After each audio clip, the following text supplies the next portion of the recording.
As we saw in the last video, full stack web development is categorized into two categories, that is front-end web development and back-end web development. So as similar to that, our course is also divided into two categories, that is front-end web development and back-end web development. So we'll first start with the front-end web development. So when we'll finish it, we'll move on to the back-end web development. So let's start with the front-end part. So the front-end web development consists of three major technologies that are used often. They are HTML, CSS and JavaScript. What is HTML? HTML is at the core of every web page, regardless of the complexity of a site or the number of technologies involved. It's an essential skill for any web professional. It's the starting point for anyone learning how to create content for the web, and luckily for us, it's surprisingly easy to learn. What HTML is basically it decides the structure of our web page. HTML provides the raw tools needed to be structure content on a website. CSS on the other hand helps to style this content so it appears to the user the way it is intended to be seen. These languages are kept separate to ensure websites are built correctly before they are reformatted. And JavaScript is basically for behavior of our web page.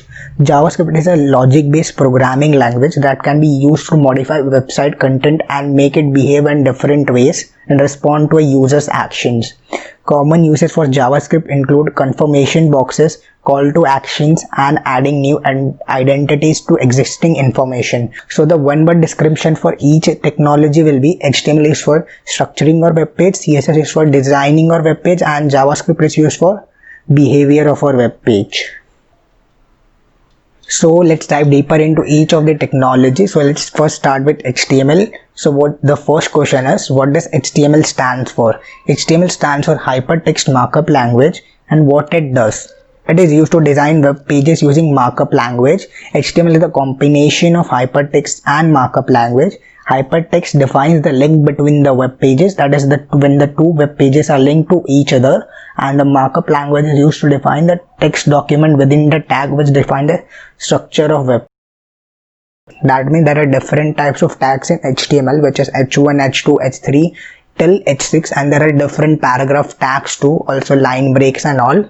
We'll see that in the later part of course. So let's move on to a CSS as a kind of short intro for each and every technology. So CSS stands for Cascading Style Sheets. CSS is simply designed intended to simplify the process of making web pages presentable. CSS allows you to apply styles to web pages. More importantly, CSS enables you to do independent of the HTML that makes up each web page. CSS is very easy to learn and understood, but it provides powerful control over the presentation of the HTML document.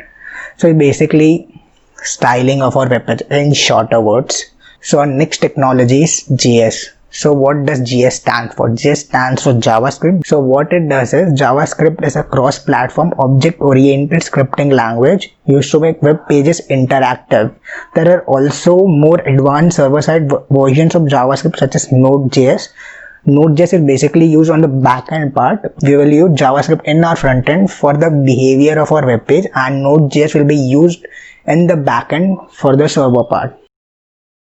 What we're gonna do is, we're just gonna complete our front-end part, then we'll move to the Node.js SQL database. You don't need to worry about anything, you won't be left out with any part of this web development course. So if you have any questions so far, you can ask them below. I will be more than happy to answer them.